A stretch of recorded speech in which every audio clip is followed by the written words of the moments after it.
여러분 안녕하세요. 샬롬. 7월 마지막에서 8월의 처음 시작으로 넘어가는 이 시간, 하나님께 예배로 영광 돌리면서 나아가면 좋겠습니다. 7월을 잘 마무리하고 또 다가오는 8월을 준비할 수 있는 그런 귀한 시간 되면 좋겠습니다. 다 함께 사도신경 하심으로써 오늘 예배 시작하도록 하겠습니다.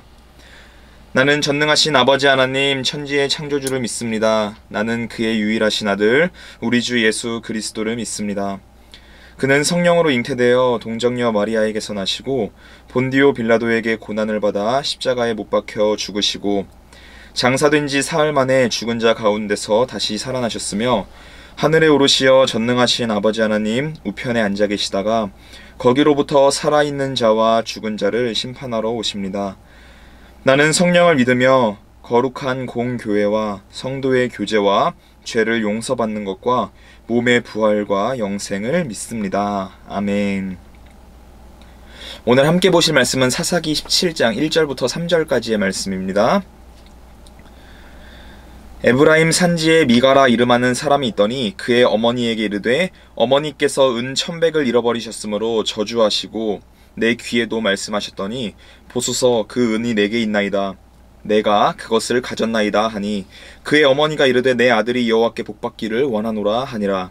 미가가 그 은 1,100을 그의 어머니에게 도로 주매 그의 어머니가 이르되 내가 내 아들을 위하여 한 신상을 새기며 한 신상을 부어 만들기 위해 내 손에서 이 은을 여호와께 거룩히 드리노라. 그러므로 내가 이제 이 은을 내게 도로 주리라. 아멘. 지난 시간까지 사사기 16장까지의 말씀을 통해서 사사 삼손 이야기를 묵상하였습니다. 사사 삼손을 마지막으로 사사기에서 등장하는 이야기는 바로 사사의 이야기는 끝을 맺습니다. 하지만 사사기는 아직도 5장이나 더 남아있는데요. 이 5장을 더 남아서 총 21장까지 있습니다. 사사의 이야기가 끝이 나는데 어째서 사사기는 끝이 나지 않는 걸까요? 사사기를 기록한 역사가가 사사의 이야기가 끝났지만 그럼에도 불구하고 계속해서 사사기를 이어가고 있다라는 것은 분명 이 글을 읽게 될 사람들, 바로 저와 여러분들에게 전해주고 싶은 이야기가 있다라는 것입니다. 사사의 집안이 아니라 오늘 말씀에는 갑자기 다른 집안, 그냥 평범한 사람의 집안의 이야기가 등장하는데요. 미가라고 하는 사람의 집안의 이야기가 등장합니다. 미가의 어머니가 돈을 잃어버린 것 같아요. 오늘 말씀 보니까. 그래서 그 돈을 누가 가져갔는지는 모르지만 그 사람을 향해서 온갖 저주, 온갖 비방하는 말, 나쁜 말, 아주 욕하는 것을 다 퍼부었습니다. 그런데 그 저주가 제법 무서웠던 것 같아요. 왜냐하면 그 돈을 가져갔던 사람은 바로 그 어머니, 저주를 퍼부었던 어머니의 아들 미가였는데 어머니에게 와서 사실 제가 돈을 가져갔습니다 하면서 고백을 하고 그 돈을 돌려드리고 있는 모습을 볼 수 있습니다. 도대체 얼마나 큰 돈이었길래 그렇게 어머니가 저주를 퍼붓고 도대체 또 그 저주가 얼마나 무서웠길래 그 돈을 가져갔던 미가라고 하는 아들이 어머니에게 다시 그 돈을 돌려주었던 것일까요? 그 금액과 액수의 크기에 대해서는 잠시 뒤에 제가 알려드리도록 하겠습니다. 근데 어머니도 아마 막상 자신의 아들이 그 돈을 가져갔다라고 생각하지 못했던 것 같아요. 지금까지 자신의 돈을 훔쳐간 그 사람을 향해서 온갖 저주를, 온갖 욕을 퍼붓던 그 어머니가 갑자기 자신의 그 큰 돈을 훔쳐간 범인인 아들을 향해서 하나님의 이름으로 축복을 하는 참 이상한 모습이, 이상한 광경이 펼쳐지고 있습니다. 아마 어머니도 자기 아들이 훔쳐갔다라고는 생각하지 못했을 것 같아요. 여기서 이야기가 끝이 났다면 그냥 큰 돈을 잃어버렸다가 다시 찾게 되어서 행복하게 마무리되었다라는 이런 해피엔딩으로 끝났겠지만 진짜 문제는 바로 지금부터 시작이 됩니다. 오늘 말씀 4절과 5절 제가 읽지는 않겠지만 그 유튜브 더 보기에 제가 말씀을 17장을 전부 올려놓았으니까 한번 읽어보시면 좋을 것 같습니다. 4절에서 5절을 보면은 찾은 돈 중에 은 200을 가지고 신상을 만들었다라고 나와 있습니다. 하나님 이외에 다른 신을 섬기는 것에서 그치지 않고 미가의 어머니는 자신의 아들 중에 한 명을 제사장으로 만들어 버립니다. 저희 성경을 읽어보시면 잘 알고 있겠지만 십계명에도 잘 나와 있죠. 너는 나 외에 다른 신을 섬기지 말라, 우상을 만들지 말라 라고 되어 있습니다. 그런데 이미 그 두 가지를 모두 어겨버린 것입니다. 그 당시에는 아무나 제사장이 될 수 없었습니다. 오직 이스라엘 12지파 중에 레위지파 사람들만이 제사장의 역할을 수행할 수 있었습니다. 하지만 미가의 어머니는 자기 마음대로 자신의 아들 중에 한 명을 제사장으로 만들었을 뿐만 아니라 그 사람을 위해서 제사장만 입을 수 있었던 옷이었던 에봇을 만들고 또 드라빔이라고 하는 신상을 만들어버립니다. 그렇게 해서 시간이 흘렀을 거예요. 그러다가 우연히 제사장이 될 수 있는 자격을 가진 레위 지파의 한 청년이 이 미가의 집을 찾아오게 됩니다.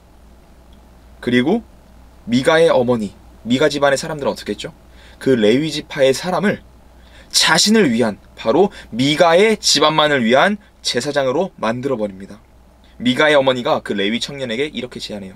내가 당신에게 1년에 은 10개를 줄 테니까 우리 집안만을 위한 제사장이 되어주시겠습니까? 상식적으로 레위 지파 사람이라면 이 제안을 거절해야만 했습니다. 왜냐하면 제사장이라는 사람은 어느 한 집안, 어느 한 가문을 위한 것이 아니라 이스라엘 전부를 위한 제사장이 되어야 했기 때문입니다. 그런데 이 청년은 덥석 그 제안을 받아버립니다. 처음에 이 미가의 어머니가 잃어버렸던 은 1100, 그런데 제사장에게 연봉으로 제안한 개수는 은 10개입니다. 얼마나 큰 돈일까요? 레위 청년 제사장에게 110년 동안 연봉을 지급할 수 있을 정도로 큰 금액이었습니다. 그래서 미가의 어머니가 돈을 잃어버린 것에 대해서 무서울 정도로 저주를 했다는 것이 이해가 가는 것 같습니다. 사사기 17장의 말씀은 딱 13절까지밖에 없는 정말 짧은 말씀에 불과합니다. 하지만 이 짧은 말씀 가운데 무질서하고 자기 마음대로 살아가는 그 당시 이스라엘 사람들의 모습이 잘 기록되어 있습니다. 사사기를 기록한 역사가는 바로 하나님을 떠나서 자기 멋대로 살고 있는 사람들의 그 모습을 미가의 집안을 대표해서 잘 그려내고 있습니다. 무엇이 문제일까요? 17장에 나오는 모든 행동 하나하나가 다 문제입니다. 하지만 그 가운데서도 가장 문제가 되는 것이 한 가지 있는데요. 바로 하나님의 말씀을 따라서 하나님을 위하여 사는 것이 아니라 자기를 위하여 살고 자기를 위해 하나님마저 이용하며 살아가고 있는 것이 바로 가장 큰 문제입니다. 13절 마지막 말씀에는 이렇게 기록되어 있는데요. 이에 미가가 이르되 레위인이 내 제사장이 되었으니 이제 여호와께서 바로 하나님께서 내게 복 주실 줄을 아노라, 이렇게 기록되어 있습니다. 하나님의 명령과 말씀은 철저하게 무시하면서 그저 하나님이 주는 복은 너무나도 받고 싶어 합니다. 하나님이 원하시는 방법이 있는데 그 방법은 생각조차도 않고 그저 자신이 원하는 대로 살아가려고 하는 삶의 모습, 이것이 바로 사사기 시대의 이스라엘 백성들의 삶의 모습이었습니다. 미가 집안, 특히 미가의 어머니의 삶은 누구를 위한 삶입니까? 도대체 누구를 위해서 살고 있는 모습입니까? 철저하게 자기를 위해서, 자기 집안과 그 가족들, 그 아들들만을 위한 삶의 모습입니다. 하지만 자신이 한 행동이 하나님께서 복 주실 것이라 확신하고 있습니다. 믿어서 의심하지 않고 있습니다. 하나님을 잘 따르고 하나님의 말씀대로 살던 이스라엘 백성들의 삶의 모습이 어째서 이렇게 변해버린 것일까요? 사사기는 그 이유에 대해서 한결같이 사사기의 처음부터 끝까지 이렇게 말하고 있습니다. 사사기 17장 6절인데요. 그때에는 이스라엘의 왕이 없었으므로 사람마다 자기 소견에 옳은 대로 행하였더라. 이 말씀이 무슨 말씀이죠? 자기가 옳다고 생각하는 대로, 자기가 살고 싶은 대로 살고, 자기가 믿고 싶은 대로 믿고, 오직 자기 자신만을 위해서, 자기의 집안만을 위해서 살아갔다라는 말씀입니다. 이 시간 우리의 삶을 한번 되돌아보면 좋겠습니다. 저와 여러분, 우리는 누구를 위해서 살고 있습니까? 하나님인가요? 아니면 우리 자신인가요? 누구의 눈으로 이 세상을 바라보면서 살고 있나요? 하나님의 눈으로 이 세상을 바라보고 있습니까? 아니면 내 자신의 눈으로 내가 보기 좋은 대로 이 세상을 바라보면서 살고 있습니까? 오늘 사사기 17장에 등장하는 미가 집안의 이야기를 통해서 저와 여러분의 삶이 하나님의 말씀을 따라서 하나님의 눈을 가지고 이 세상을 바라보고 하나님의 말씀대로 이 세상을 살아가면 좋겠습니다. 사사기의 말씀은 왕이신 하나님을 바닥으로 끌어내리고 자기들이 자기 스스로 왕의 자리, 바로 하나님의 자리에 앉으려고 했던 그런 시대였습니다. 오늘 우리의 삶도 마찬가지일지 모르겠습니다. 그렇지만 이제는 하나님께 다시 그 왕의 자리를 돌려드리면 좋겠습니다. 그리고 하나님이라고 하시는 왕의 명령이 기록된 성경 말씀을 따라서 서로를 사랑하고 서로를 섬기고 나 자신만을 위한 삶이 아니라 서로를 위한 삶, 서로를 사랑하고 아끼고 보듬고 섬기는 삶, 그리고 하나님의 영광을 위한 삶이 되기를 축원합니다. 다 함께 기도하겠습니다. 하나님, 지금까지 제가 왕이었습니다. 이제는 그 왕의 자리를 하나님께 다시 돌려드리겠습니다. 하나님만이 우리의 삶에 있어서 유일한 왕이 되어주세요. 나 자신만을 위한 삶이 아니라 하나님을 기쁘게 그리고 이웃을 기쁘게 하는 삶을 살 수 있도록 하나님 도와주세요. 감사드리며 예수님의 이름으로 기도드립니다. 아멘. 다 함께 주기도문 하심으로써 오늘 예배 마치도록 하겠습니다. 하늘에 계신 우리 아버지, 아버지의 이름을 거룩하게 하시며 아버지의 나라가 오게 하시며 아버지의 뜻이 하늘에서와 같이 땅에서도 이루어지게 하소서. 오늘 우리에게 일용할 양식을 주시고 우리가 우리에게 잘못한 사람을 용서하여 준 것 같이 우리 죄를 용서하여 주시고 우리를 시험에 빠지지 않게 하시고 악에서 구하소서.